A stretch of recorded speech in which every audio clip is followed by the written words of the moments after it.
everyone. I wish you all a happy New Year's Eve. And today, for this book review Wednesday, I thought it would be interesting to do something a little bit different than what I usually do for these book reviews, considering the fact that this is New Year's Eve and we are saying goodbye to 2014. So I thought it would be cool to sort of combine books with movie adaptations and sort of discuss the various books that were not only in my opinion, but also from sort of a general consensus of what I got around from my research on the internet, the best and the worst book to movie adaptations. So I will be discussing the books, but I will also be discussing the adaptations in sort of comparison to the book, and kind of give you sort of my thoughts in regards to each. So I'm going to start by talking about the best that I felt that came out this year. And again, this is due to a variety of reasons, not whether or not it's actually close to the source material or not. The first one I wanted to briefly talk about is The Imitation Game, which is based on the book by Andrew Hoggs called Alan Turing, The Enemy. Basically, this adaptation has gotten a lot of Oscar buzz and praise and has received some nods. So it's one of those highly acclaimed Oscar films that you see that comes around towards the ending of the year. I think a lot of people seem to like this adaptation for the fact that it sort of remains true to sort of the essence of the story, which is a sort of historic biopic of this man named Alan Turing, who was responsible for cracking some codes, in particular Nazi codes, during World War II, and was hired by the British intelligence agency MI6, I believe, was the name of the intelligence agency. Yes, to basically go in and figure out the codes that these Nazis were doing and breaking them. And in doing so, you can gather a lot of intelligence too from cracking codes. So that was something that I think is what sort of made this particular adaptation be a little bit more recognized, maybe more so than the book, but it seems to maintain the essence from what I could tell of the source material, not only just from sort of a biopic level, but on a historical level as well, and you do feel like it's generating that atmosphere of the time period that it takes place in, which starts in 1939, I believe. So it presents all of the elements, I think, of a good historical book adaptation, and the critics seem to recognize it for that, and I think this is why this book adaptation was claimed to be a good adaptation, because it remains true to the source material without trying to, I guess, insult it or stray far away from its concepts and its story. So that's why I think this adaptation in particular stood out to me as being one of the best compared to its source material from my research, as well as from me, seeing the adaptation within trailers and the various performances that would come actually out of those trailers really did create, I think, a really great effect. So I think ultimately it does end up doing the book some justice. But I think that's ultimately all I can say about it. It's fairly straightforward in its premise, and it does sort of put you kind of, at least I think, a little bit on the edge especially when you see the stress level that the main character has to go through. In particular, Alan Turing. I mean, Tur, Tur, Tur, Turing. Excuse me. Um, but now I'm going to shift gears a little bit and talk about a book that's supposed to be a suspenseful sort of thriller slash kind of murder mystery sort of story. Even though it kind of already portrays who is ultimately the murderer, but the book takes certain twists and turns, and so does this adaptation. And the adaptation in particular I'm talking about is Gone Girl, by Gillian Flynn. Now, this adaptation again holds the same amount of I think weight when it comes to the kinds of emotions and scenarios it's trying to create. I heard it was fairly true to the source material, similar to the previous book that I discussed. There's a lot of disturbing points within this story, and I can understand why some audiences would be deterred by such a concept that, again, is part of the book, as well as part of this adaptation. Some people might claim that this is that the book's intention is to present the sort of evil and vanity sort of behind women, and I think it does a good job of showcasing that kind of nature, and how it's fairly manipulative and you know, tries to sway people through emotion. And that's, I think, a huge sort of message that the book was trying to get across. And you sort of see this too within the adaptation. And again, they pretty much follow each other fairly closely. There's, I think, a little bit of twists or certain points that drift away from the source material from what I could tell through my research. But it does seem to stay true to its ideas and its concepts. So if you're interested in that kind of an approach, I think it definitely works. But I can understand if the adaptation is a little bit grotesque, um, which I don't necessarily believe that the original source material might present itself that way, especially considering the fact usually books, it's harder for a book to convey really gruesomeness on the same level as an adaptation can.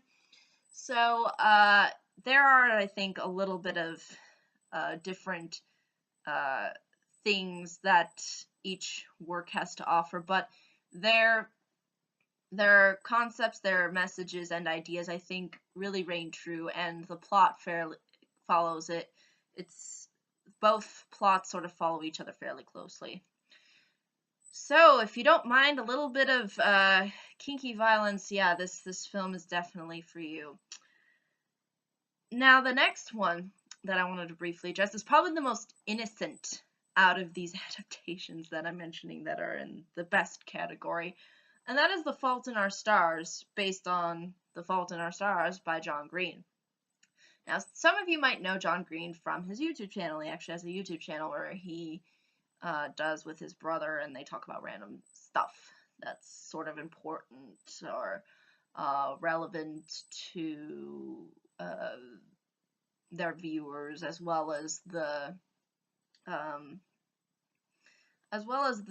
things that are kind of going on within our news or within society, and so on and so forth. But basically, this story is probably the most well known from John Green. This was the book that I think called for an adaptation because there were so many people that got really invested into the story.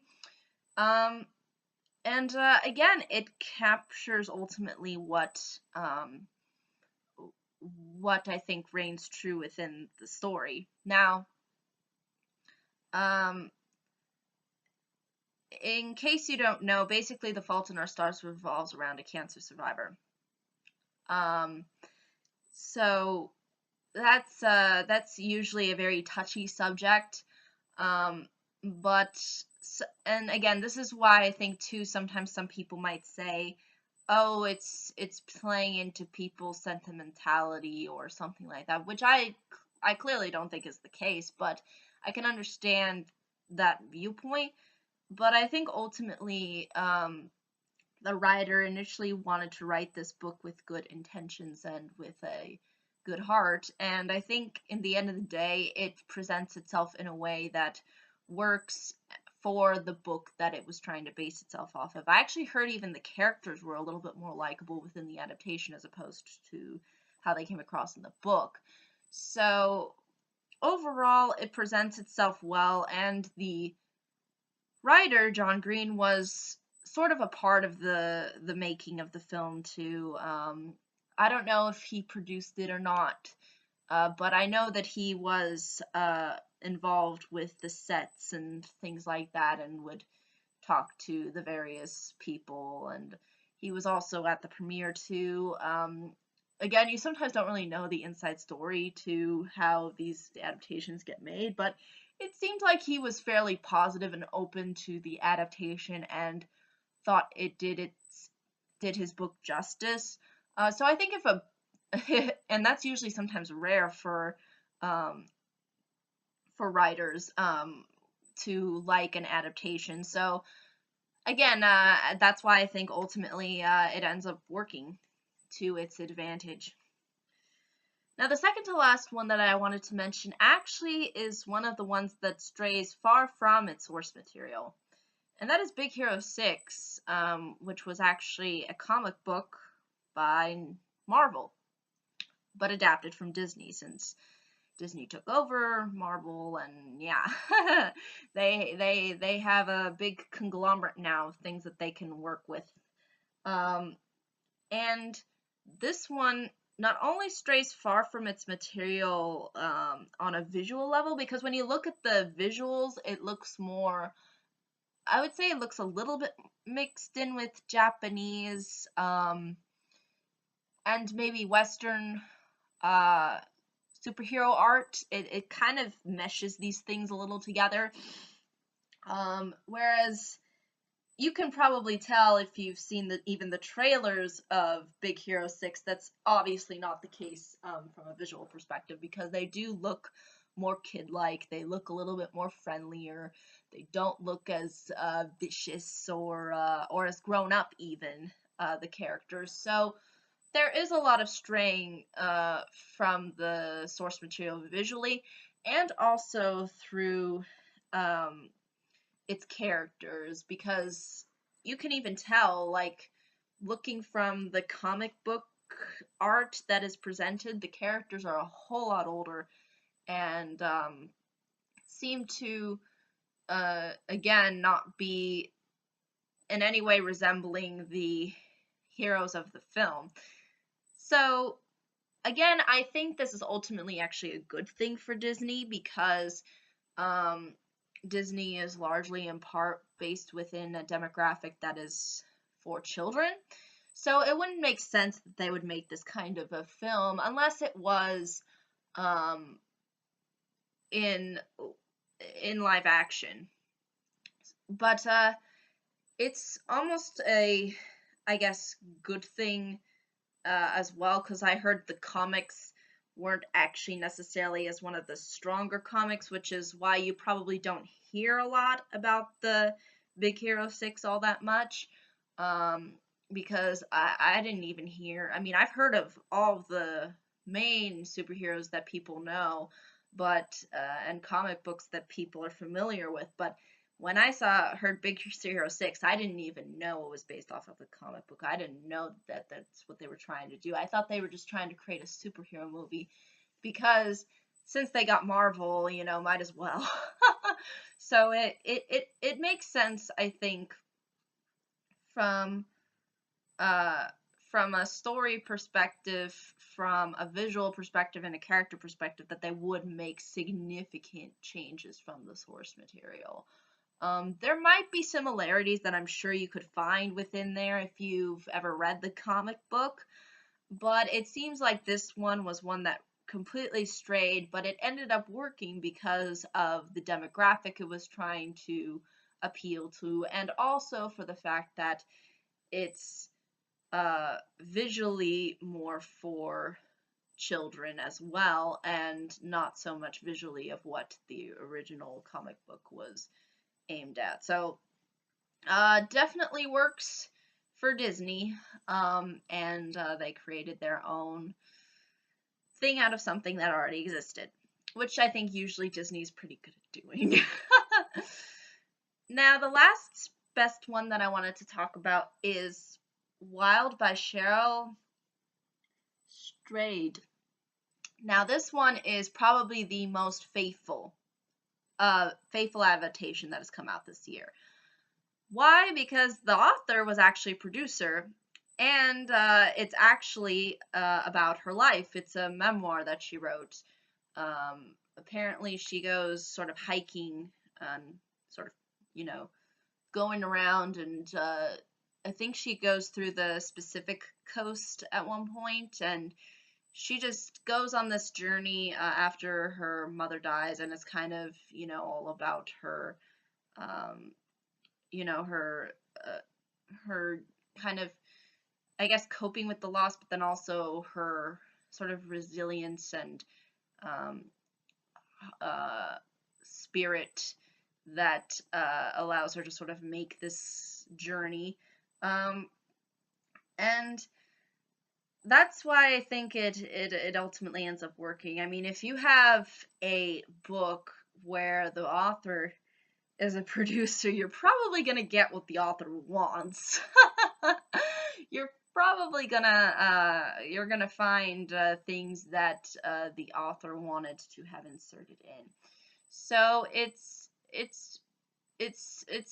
as faithful to a source material as it can get, but it does enhance it by being a visual medium and by conveying things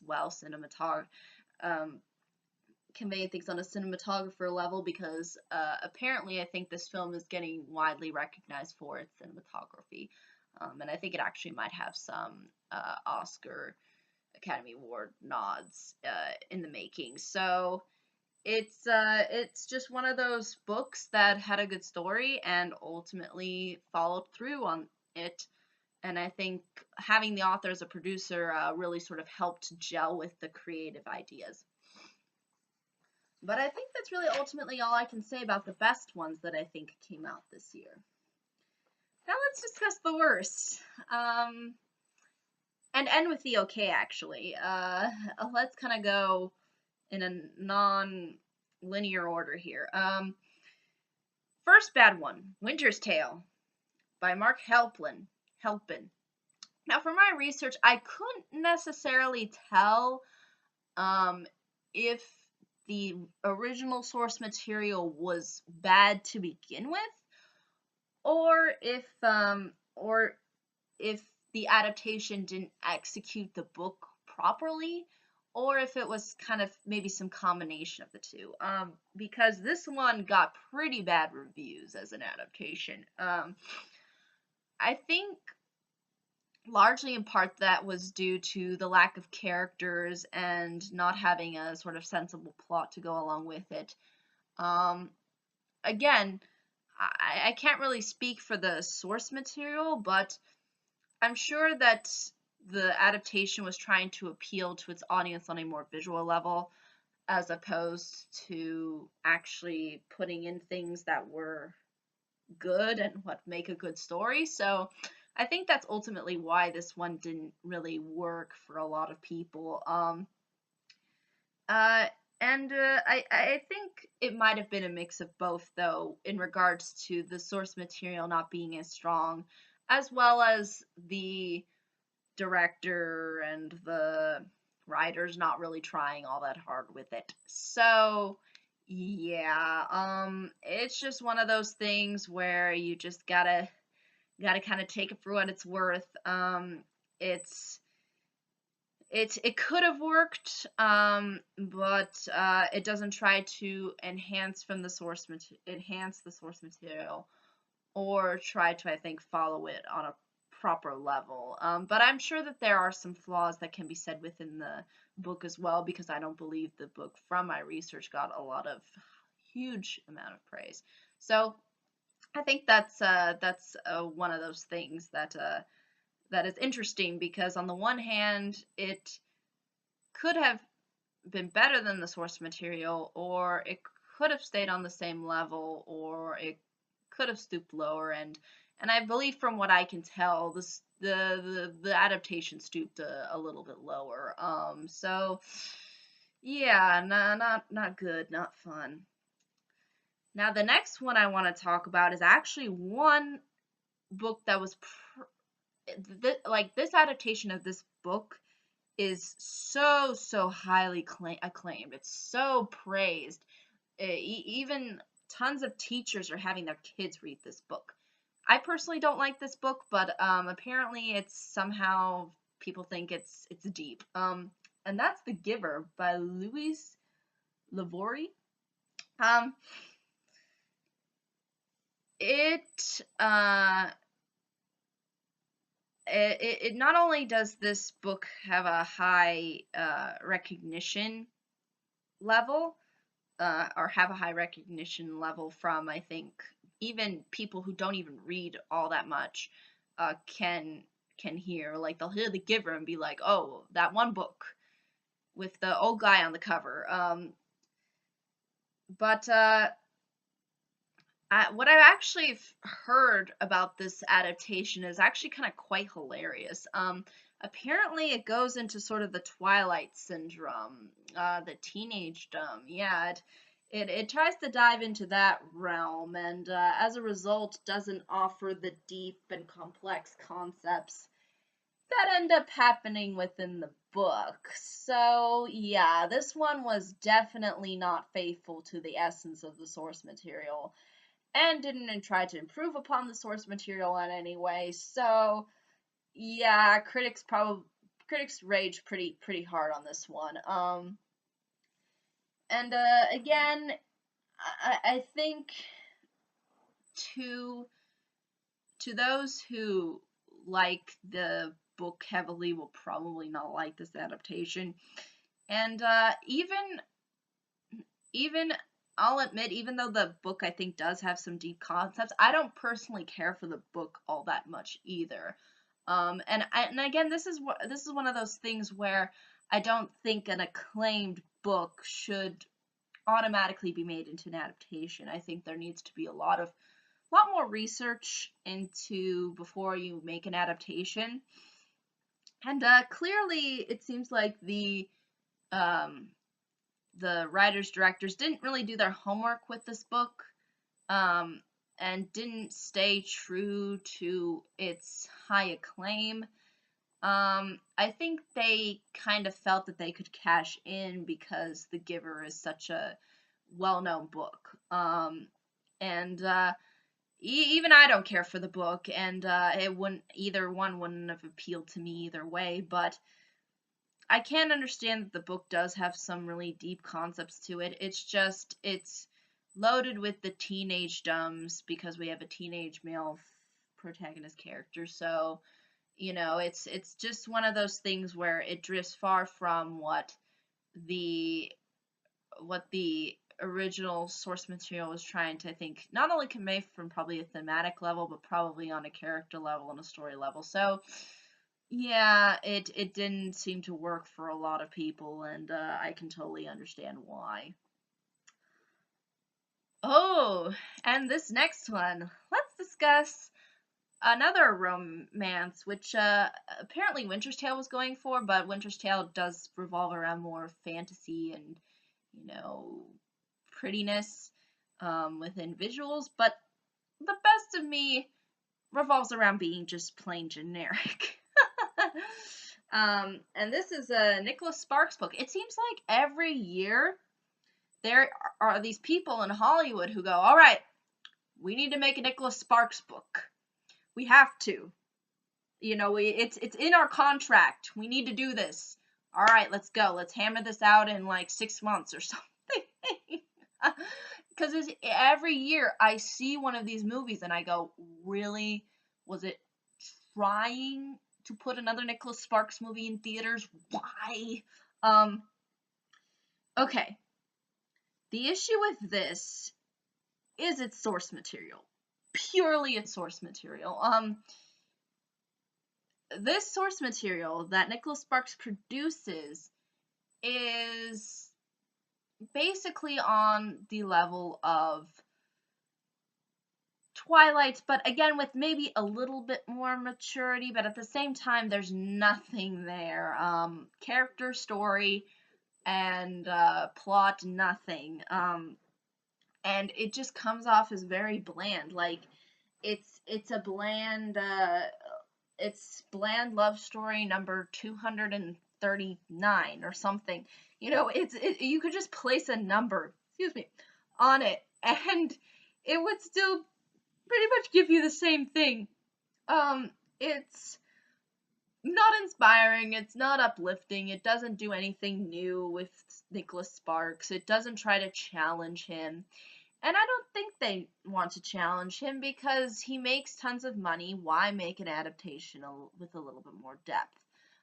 Why try? And I could kind of understand too why people in Hollywood wouldn't want to try, not just from a financial standpoint, but from a fan standpoint, because there's a lot of people who love Nicholas Sparks books and want to see an adaptation that reflects the Nicholas Sparks syndrome, as I like to call it. So for them to automatically change it and to make it actually good would probably have actually deterred its audience base that it's trying to appeal to. So yeah, I think that's something interesting that can be noted in regards to this adaptation and the book. It's just there's just nothing there to work with unless you completely change things around to the point where it's probably not recognizable as Nicholas Sparks, which I think is definitely not what Nicholas Sparks fans want. So again, it's just pure bland fantasy for the sake of pure bland fantasy. I mean, even Disney got this right, and apparently Nicholas Sparks can't do it. At least for me, at all, he can't do it. Okay, now the last worst one that I wanted to briefly address is Vampire Academy by Richelle Mead, or Richelle, I think. I've always got that name mixed up because it sounds a lot like mine, but with an R. I don't know. I like Michelle better. I'm glad my parents named me Michelle. But Twilight for teens is basically what this movie offers. This is the same crap we've seen from Twilight. It's the same thing honed in all over again. And I think you can blame the source material. I think you can say the source material is not all that strong, especially if you call even the title of the book Vampire Academy. I mean, that's not really saying something. That's not like putting in something deep. Like, you can just tell by the title, this isn't gonna be deep. We're not gonna really try here, we're just gonna be a mix between, we're gonna try to be Mean Girls, but not funny. We're gonna try to be like Twilight, but maybe not as bland as Twilight, but still as annoying. It just has everything wrong with a vampire book. Like, it doesn't try to expand the kind of vampire universe. It tries to insert the teen dumbness of it, and trying to put in the hype that was surrounded by Twilight. Now, I think Vampire Academy did come out around the book did come around the time where vampires were all the craze and when Twilight was the craze. This film was trying to bank on that craze, I think. So obviously they wouldn't try to make a better story out of it, because your demographic is set. Your demographic wants this kind of schlock. So why change it and make it something more, make it something different? Uh, and I think that's really ultimately what the book suffers from. It suffers from a lot of the similar problems with Twilight, and as a result, we see those problems within the film, especially when, even a book being titled Vampire Academy doesn't sound all that deep or all like, ooh, I want to pick up that one. It's just mixing things that don't really need to be mixed together and don't really make a whole lot of sense being together. And there's just not a lot of creativity, and therefore it suffers. And yeah, this adaptation suffers. But ultimately, I think that's really all I can say about the worst ones. Let's talk about the okay ones, which are two. Two. Eins, zwei, uno, dos. First one being Mockingjay. Now, I am actually really not a huge Hunger Games fan. I'm not big on Katniss. I'm not big on the story. Even my dad was confused watching this. He was like, wait, what? How all of a sudden do people go into complete, like, how does this scenario end up playing out? Which clearly the books don't explain. They just say, yeah, this is how it is, how society is now. So yeah, personally, that exposition was fairly weak, both from, I think, the book standpoint as well as its adaptations. But I will admit it is okay. It's not horrible like all of these other adaptations that I've been mentioning, but it's only okay. It's like Frozen. It's the standard. It's really basically the standard narrative throughout. And what's basically the standard narrative? Well, the standard narrative, at least now for adaptations when it comes to film, we like to put things in parts. Like part 1, part 2, part 3, part 375. Yeah, that's what we like to do now with books. We like to part them up. And there clearly wasn't a whole lot of source material when it came to Mockingjay for it to be split in 2 parts. It did not need to be split in 2 freaking parts. It was only done because of the more fans that it could get its butts into the seats, not because it had anything going for it. And it therefore, I think, suffers as an adaptation for that, and why it only remains okay in standard. To be honest, I don't think Jennifer Lawrence is actually that good of an actress, actually. So to see a whole, one part of her, kind of moping, and I understand why she is moping. I mean, it is a horrible situation to be in, but still, I don't find her performance that compelling as people make it out to be. And again, I don't think this book needed to be split into a two-part adaptation. There's not even a whole lot of pages within the Hunger Games books that warrant 2 movies to be made on them. There's not a whole lot of action sequences, I heard, even too, within the first part. Like, it's just kind of, just Jennifer Lawrence going from one plot point to the next. It's not it's not really designed to be an action set piece, even though it tries to showcase that within the trailers. So again, it kind of is sort of false advertising, you could argue, to a certain extent. So it's just standard to me. It's nothing new, or it's not really addressing anything new concepts. It's basically, to me, Hunger Games is pretty much gladiators in the future. I mean, except they're children, which is pretty messed up. And again, I don't really like that whole idea of having children fight each other. I think that's really that's kind of grotesque to me, sort of on a level as to why I think certain parts of Gone Girl I find to be very grotesque. But again, it's okay. I just don't think it's anything special. That I don't think it's anything to rave about, because there is no point in splitting this in two parts. It's just jumping on the bandwagon of all these other acclaimed books that we want to be split in two parts just so we can get more people to go and watch them.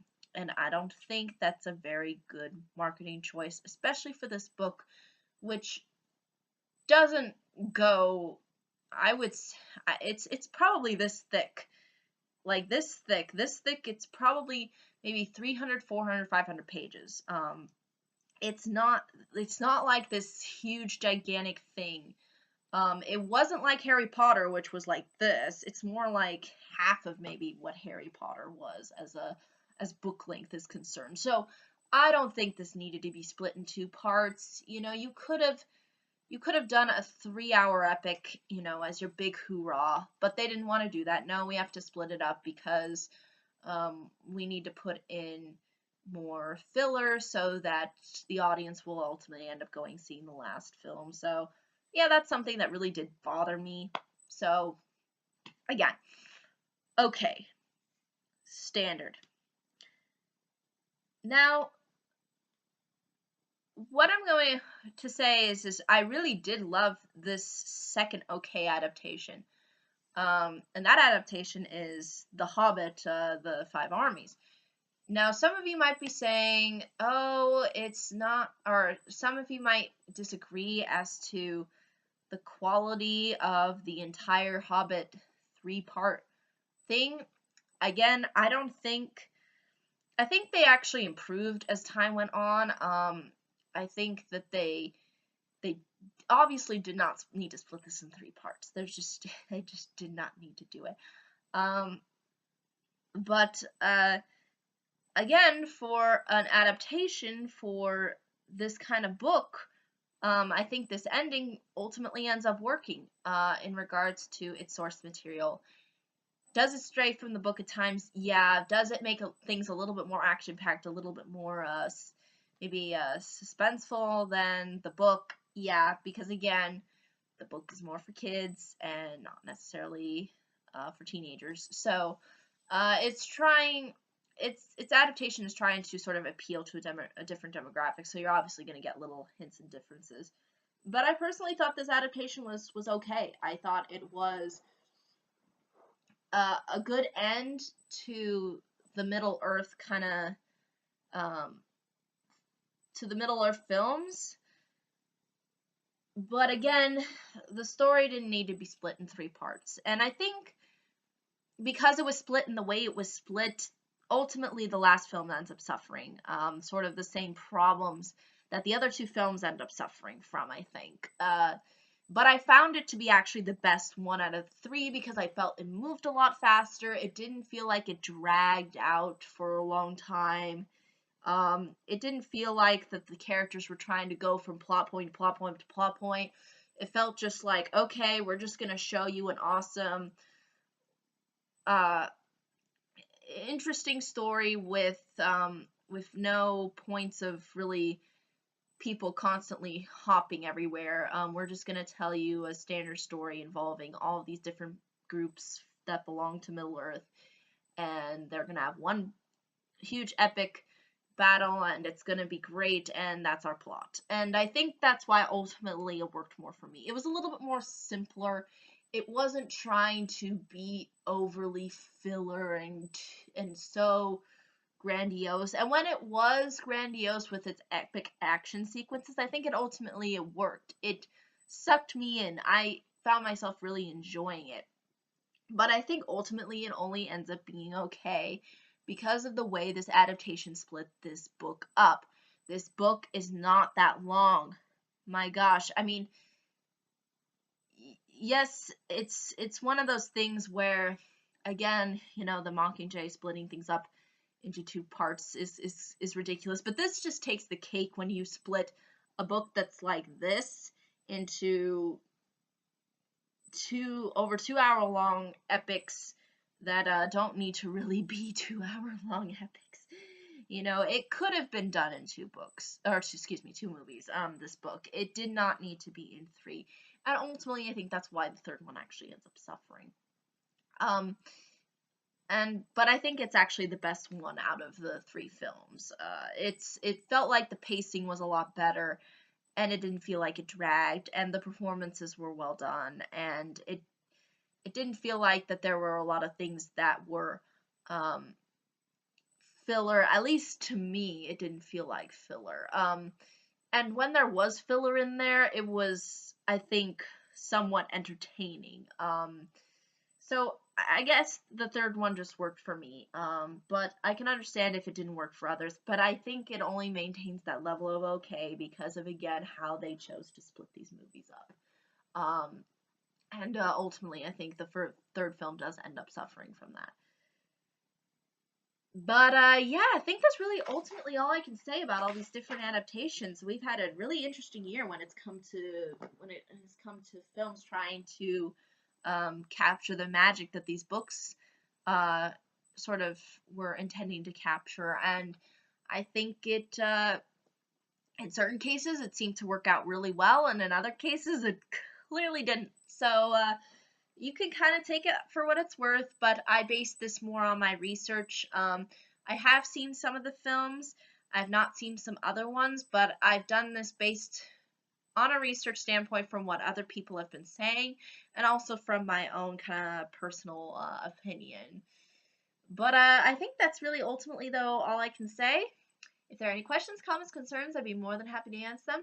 Thank you so much for watching. I hope you all have a pleasant new year, and I hope to see you all in 2015.